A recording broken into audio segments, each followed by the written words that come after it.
لوگوں سے عزتیں تلاش کرتے ہو تو وہ کیا تمہیں عزت دیں گے؟ وہ تو کل اچھا کہتے ہیں، پرسوں برا کہنے لگ جاتے ہیں۔ لوگوں کے سامنے گڈ بک میں آنا چاہو گے تو وہ تو سویرے تمہارے بارے میں کچھ کہیں گے، شام کچھ اور کہیں گے۔ اپنی روحانی زندگی آباد کریں، اپنے مسلح کو وقت دیں، اور دنیا سے چھپ کر، اس موبائل کو بند کر کے، اور اپنے آپ سے بھی چھپ کے اور تنہا ہو کے، چھپا کے سارا کچھ اپنے آنسو اپنے رب کی بارگاہ میں پیش کریں، اس کے حضور حاضری دیں۔ سنو نا ترمذی کی حدیث، اور اسے یاد رکھنا، نبی پاک علیہ السلام نے فرمایا اپنے دکھ لوگوں کے سامنے نہ بیان کرنا، سیٹھوں نوابوں کو نہ بتاتے پھرنا، دنیا داروں کے سامنے جا کے نہ رونا کہ میں تکلیف میں ہوں۔ فرمایا اگر دنیا داروں کو دکھ بتاؤ گے رب تمہیں کبھی غنی نہیں کرے گا۔ اور لوگ ہیں کہ الٹا مذاق اڑائیں گے آپ کی، جس سے بڑی پکی یاری ہے نا، پکی، وہ تب تک پکی ہے جب تک آپ نے 50,000 مانگا نہیں، اور جس وقت آپ نے کہہ دیا کہ میں مجبور ہوں میری مدد کر، تو پھر ختم ہو گئی دوستی۔ لوگوں کے تعلقات آپ کے ساتھ تب تک ہیں جب تک آپ ان سے کوئی ضرورت وابستہ نہیں کرتے۔ کریم محبوب فرمانے لگے بندوں کے سامنے دکھ نہ بیان کرنا، اللہ تجھے کبھی غنی نہیں کرے گا۔ تو اپنے دکھ اپنے رب کو بتا، تو دعائیں مانگ، تو اس کی بارگاہ میں حاضر ہو، تو اس کے حضور عرض کر۔ فرمایا اپنے دکھ اپنے رب کو بتا، وہ جلدی کرے یا دیر سے کرے تجھے ساری دنیا سے بے نیاز کر دے گا، تجھے کسی کا محتاج نہیں رہنے دے گا۔ اپنے مسلح کو، اپنی دعاؤں، ایک بزرگ فرماتے ہیں میں نے دعا مانگنے کا طریقہ اپنی بیوی سے سیکھا، دعا مانگنے کا طریقہ اپنی، سیکھنے والے تو اپنے بچوں سے بھی سیکھ لیتے ہیں، سیکھنے والے تو ہر ایک سے سیکھتے ہیں۔ وہ کہتے ہیں میں نے دعا مانگنے کا سلیقہ اپنی بیوی سے سیکھا ہے۔ حضرت وہ کس طرح؟ فرمانے لگے میری بیوی نے نا مجھے کوئی کام بتایا، کچھ پیسوں کی ضرورت کے لیے کہا، تو میں نے اسے کہا کہ بھئی ابھی میرے پاس نہیں ہے، کچھ دنوں میں آتے ہیں تو میں دے دوں گا۔ عورتوں کی عادت ہوتی ہے وہ بار بار یاد کراتی ہیں، 2-4 دنوں کے بعد پھر اس نے کہا حضرت وہ میں نے کہا تھا کچھ پیسے، میں نے اسے کہا کہ ابھی میرے پاس نہیں ہے، کچھ دنوں میں ملتے ہیں تو میں تمہیں دے دوں گا۔ اس نے کچھ دنوں کے بعد پھر کہا حضور وہ میں نے کچھ پیسے کہے تھے۔ فرماتے میں نے ڈانٹ دیا، میں نے کہا کہ کیا تو روز مجھے شرمندہ کرتی ہے، کہا نا میرے پاس نہیں ہے، ہوں گے تو دے دوں گا، تو روز یاد کراتی ہے۔ فرماتے ہیں اس نے پہلے تو میری ڈانٹ کو سہا، پھر میرے سخت جملوں نے اس کی آنکھوں میں آنسو پیدا کر دیے، پھر اس نے اپنے آنچل میں اپنے اس دکھ کو سمیٹا، اور پھر اس نے ایک جملہ کہا تو میں رو پڑا، اور مجھے اپنے رب سے مانگنے کا طریقہ آ گیا۔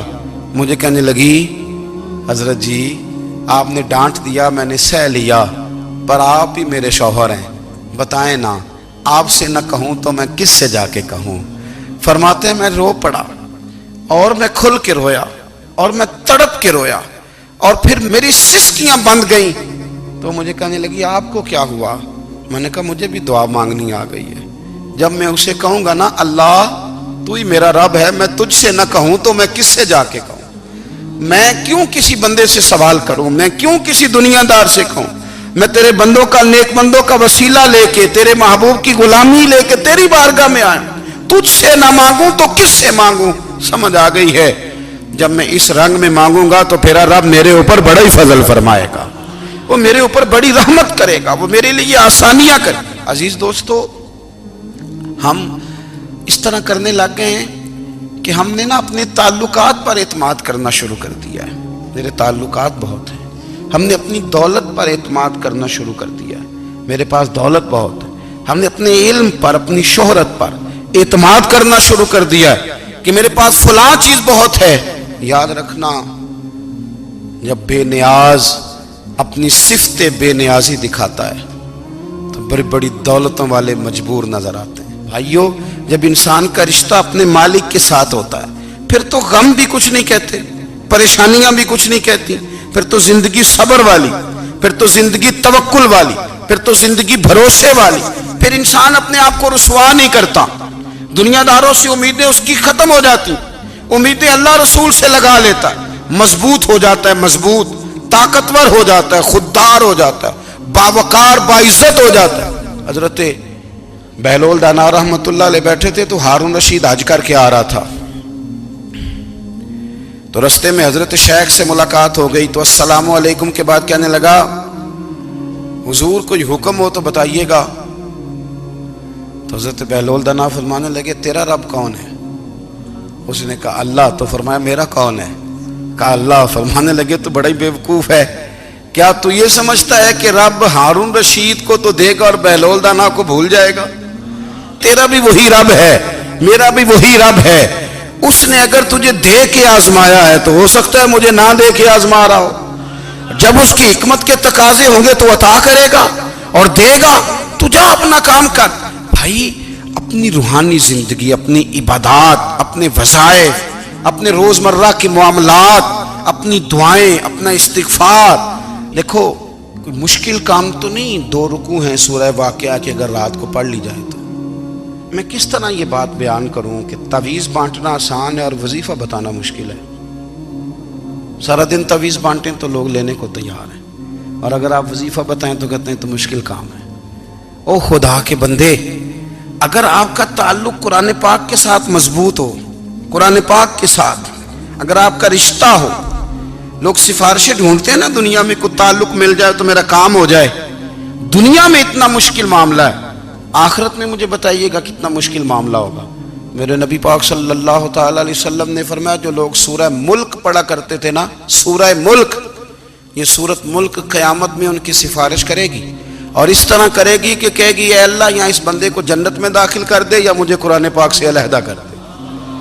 تو رب فرمائے گا جا اس کا دامن تھام کے اسے جنت تک پہنچایا. آپ بات کو سمجھیں، جب آپ کے تعلقات اپنے معاملات کے ساتھ مضبوط ہوں گے. یہ نبی کریم نے وعدہ کیا ہے کہ تو سورت واقعہ پڑھ تیرے گھر میں فاقہ نہیں آئے گا. حضرت عبداللہ ابن مسعود رضی اللہ تعالیٰ عنہ بیمار تھے تو حضرت عثمان غنی رضی اللہ تعالیٰ عنہ تیمارداری کے لیے تشریف لے گئے اور جا کر کے کہا کہ آپ بڑے بیمار ہیں، آپ کی بیٹیاں زیادہ ہیں، میں چاہتا ہوں کہ خزانے میں سے کچھ مدد کروں. تو سیدنا عبداللہ ابن مسعود رضی اللہ تعالیٰ عنہ اٹھ کے بیٹھ گئے اور کہنے لگے امیر المومنین، اللہ آپ کو میری طرف سے، میری بیٹیوں کی طرف سے بہتر صلہ دے. میری بیٹیوں کو کسی خزانے کی ضرورت نہیں، میں نے انہیں خزانہ دے دیا ہے. کہا جناب آپ نے کون سا خزانہ دیا ہے، میں آپ کے مالی معاملات کو جانتا ہوں. تو فرمانے لگے امیر المومنین، میرے نبی کریم نے فرمایا ہے جو سورت واقعہ پڑھے اسے کبھی فاقہ نہیں آتا. میں نے بیٹیوں کو یاد کرا دی ہے، یہ خزانہ میں نے انہیں دے دیا ہے. وہ سارے والدین سنیں جو بیٹیوں کے لیے پریشان رہتے ہیں. حضرت عبداللہ ابن مسعود نصیحت کر رہے ہیں، فرمانے لگے میں نے سورت واقعہ یاد بھی کرا دی ہے، پڑھنے کی عادت بھی ڈال دی ہے. حضور نے فرمایا ہے جو سورت واقعہ پڑھے اسے فاقہ نہیں آتا. کہنے لگے چاند تو اپنی جگہ چھوڑ سکتا ہے، سورج گر سکتا ہے، تارے ٹوٹ سکتے ہیں، پر مدینے والے رسول کی بات غلط نہیں ہو سکتی. حضور نے فرمایا فاقہ نہیں آئے گا تو انشاءاللہ کبھی بھی نہیں آئے گا. کرنے کا کام یہ ہے کہ ہم اپنے معاملات، اپنی عبادات، اپنی دعائیں کبھی 10 منٹ عادت ہو جائے نا دعا مانگنے کی علیحدہ سے رات کو. حضور نے فرمایا جو فرض نماز کے بعد دعا مانگے اللہ اس کی قبول کر لیتا ہے. نبی پاک صلی اللہ تعالی علیہ وسلم نے فرمایا اللہ مسافر کی دعا قبول فرماتا ہے. حضور نے فرمایا اللہ مظلوم کی دعا قبول فرماتا ہے. حضور نے فرمایا بیمار سے دعا کراؤ اللہ اس کی دعا قبول فرماتا ہے. میرے نبی پاک نے فرمایا ماں باپ جب بھی اولاد کے لیے ہاتھ اٹھائیں، ویسے تے بلے شاہ تو آسمانی اڑ دیا ہی پھڑ دیں، جڑا گھر بیٹھا انہوں بڑھیا ہی نہیں. حضور فرمانے لگے ماں باپ جب بھی اولاد کے لیے دعا فرمائیں اللہ ان کی دعا کو قبول کرتا ہے. آپ اپنا تعلق بنائیں دعا کے ساتھ، عبادت کے ساتھ، مصلی کے ساتھ رشتہ بنائیں، استغفار پڑھیں. صلاح الدین ایوبی صلیبی جنگوں میں تھے، رات کو مسجد اقصی میں نماز پڑھی تو پریشان تھے. ایک بزرگ سے ملاقات ہوئی تو وہ کہنے لگے کہ آپ بڑے پریشان ہیں. کہنے لگے حضور پریشان اس لیے ہوں کہ پہلے ہی مسلمان کمزور ہے، اب میں نے سنا ہے دشمن کا ایک بحری بیڑا وہ جنگی سامان سے بھرا ہوا آ رہا ہے، تو اب ان کے پاس اور تلواریں اور نیزے آ جائیں گے، مسلمانوں کے پاس پہلے ہی وسائل کی کمی ہے، پریشان ہو کس طرح کر کے مقابلہ کریں گے. یہ بات کہتے ہی صلاح الدین ایوبی نے بزرگوں سے کہا حضور آپ بھی دعا کرنا. دعا کی بڑی طاقت ہے. میرے نبی پاک نے فرمایا دعا مومن کا ہتھیار ہے. دعا مومن کا، دعا مومن کا. حضور نے فرمایا تقدیر کو سوائے دعا کے کوئی چیز نہیں بدل سکتی. دعا مومن کا ہتھیار ہے. یہ کافر کے پاس کوئی نہیں، یہ ہتھیار ہے مومن کا. اللہ کرے آپ کو سمجھ آئے. پھر سنیں، کئی بار کہہ چکا ہوں یہ ہتھیار ہے. کافر کے مقابلے میں جو تیرے پاس سب سے بڑا ہتھیار ہے وہ دعا ہے. دعائیں کرانی چھوڑ دی، کرنی چھوڑ دی، لینی چھوڑ دی. حضرت سیدنا انس بن مالک رضی اللہ تعالیٰ عنہ فرمایا کرتے تھے میں نے وہ رنگ دیکھا ہے جب حضور دعا مانگتے تھے اور حضور کی مقدس آنکھوں میں آنسو بھی ساتھ ہی بہا کرتے تھے. میں نے وہ انداز دیکھا ہے. تو صلاح الدین ایوبی بزرگ سے کہنے لگے آپ بھی دعا کیجیے، اور خود رونے لگے اور سر سجدے میں رکھ کے رونے لگے اور عشاء سے لے کر فجر تک روئے، خوب روئے. صبح وہ بزرگ آئے تو صلاح الدین ایوبی کا خوبصورت اور ہنستا ہوا چہرہ دیکھا. کہنے لگے آپ بڑے خوش ہیں، رات تو میں نے بڑے روتے ہوئے دیکھا تھا. تو کہنے لگے حضور وہ جو بحری بیڑا آ رہا تھا نا وہ پانی میں ڈوب گیا ہے، اب وہ نہیں آ رہا، ابھی خبر آئی ہے تو میں بڑا خوش ہوں. بزرگ کہنے لگے اٹھ سینے سے لگ اور سن ایک بات، وہ بحری بیڑا پانی میں نہیں ڈوبا، وہ تیرے آنسوؤں میں ڈوب گیا ہے. وہ جو تو رات رویا ہے نا رب کریم کی بارگاہ میں تو وہ ڈوب گیا ہے. حضرت عائشہ صدیقہ رضی اللہ تعالیٰ عنہ فرماتی ہیں ایک عورت تھی اور اسے نبی پاک صلی اللہ تعالیٰ علیہ وسلم نے نا وہ کلمہ پڑھ کے مسلمان ہوئی، مدینہ طیبہ آ گئی تو حضور نے مسجد نبوی شریف میں اس کے لیے مکان، ایک سادہ سا کمرہ ساتھ مسجد کے بنوا دیا، وہیں رہنے لگی.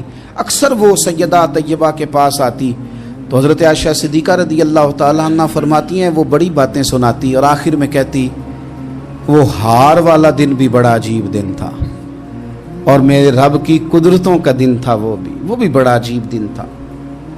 سیدہ عائشہ صدیقہ رضی اللہ تعالیٰ عنہ ایک دن فرمانے لگی کہ تو ہار والے دن کا بڑا ذکر کرتی ہے، وہ کیا دن تھا؟ تو خاتون کہنے لگی اماں جی وہ دن تھا جب میرے رب پر بھروسہ اور مضبوط ہو گیا، جس دن میرا اپنے رب پر توکل اور بڑھا، میرے ایمان میں یقین میں اور پختگی آئی. کہنے لگی میں ایک گھر کی کنیز تھی، نوکرانی تھی. اس گھر میں ایک بچی تھی جس کے پاس سونے چاندی ہیرے جواہرات کا ہار تھا. اس زمانے میں نا چمڑے کے اوپر لوگ ہیرے جواہرات لگاتے تھے، کئی دفعہ سرخ رنگ کے چمڑے پہ لگائے جاتے تھے. وہ بچی پہنتی تھی تو کہتی ہوں بچی کے اس نے اتار کے رکھا یا اس سے گرا وہ ہار تو چیل اسے اٹھا کے لے گئی گوشت سمجھ کے اور میرے سامنے اٹھا کے لے گئی. گھر والوں نے مجھ سے پوچھا، یہ بخاری میں موجود ہے، گھر والوں نے پوچھا مجھ سے کہ وہ ہار کہاں ہے تو میں نے کہا چیل اٹھا کے لے گئی. گھر میں کچھ چوری ہو جائے تو سب سے پہلا الزام کس پہ لگتا ہے؟ ملازمین پہ. کہتے انہوں نے مجھے بڑا مارا، بڑی تکلیف تھی، حتیٰ کہ میری شرمگاہ تک کی تلاشی لی، میری عزت اتنی خراب کی میں بتا نہیں سکتی. میں نے اپنی زندگی میں ایک واقعہ دیکھا، ایک امیر گھر میں چوری ہو گئی، ملازم کو اتنا مارا کہ وہ چارپائی پہ پڑ گیا. پولیس والوں سے اتنی مار پروائی گئی کہ وہ بیچارہ چارپائی پہ پڑ گیا اور پھر وہ اتنا بیمار ہوا اور کچھ دنوں کے بعد پتہ چل گیا کہ چور تو اپنا بیٹا ہے ان کا. پھر اس کا انتقال ہو گیا. اب وہ سیٹھ صاحب اور گھر والے آ کے نا مرنے والے کے کان میں معافیاں مانگ رہے ہیں، کان میں. تو میں نے ان سے پھر کہا تھا کہ یہ تو اب چلا گیا ہے، تمہارا زور چلتا تھا نا تو تم نے قانون خریدا اور تم نے اسے جتنا ہو سکا تم نے اسے مار پڑوائی. تمہارے پاس جو عدالتیں تھیں تم نے وہاں کارروائی کی، اب ایک عدالت قیامت کے دن لگے گی. یہ کمزور تھا نا، کچھ کر نہیں سکا. میرے نبی پاک صلی اللہ علیہ وسلم نے فرمایا سن لو، اگر سینگ والی بکری نے بغیر سینگ والی بکری کو تکلیف دی ہوگی نا تو قیامت کے دن اسے بھی بدلہ دینا پڑے گا کہ تیرے پاس سینگ تھے اور تو نے اسے مارا تھا. وہ خاتون عرض کرتی ہے سیدہ عائشہ کی خدمت میں کہ مجھے بڑا مارا، مجھے تکلیف دی. میں کہہ رہی تھی کہ میرے سامنے چیل لے گئی ہے پر وہ نہیں مان رہے تھے. اماں جی انہوں نے مجھے بڑا مارا. حضرت عائشہ صدیقہ کہتی ہیں پھر کیا ہوا؟ کہنے لگی اماں جی جب کوئی میرا مددگار نہ رہا، مجھے تکلیف دے رہے تھے، رسوا کر رہے تھے، تو میں نے اپنے رب سے مدد چاہی، میرے رب کی طرف میں نے توجہ کی. میں نے کہا مالک اب تو ہی میرا مددگار ہے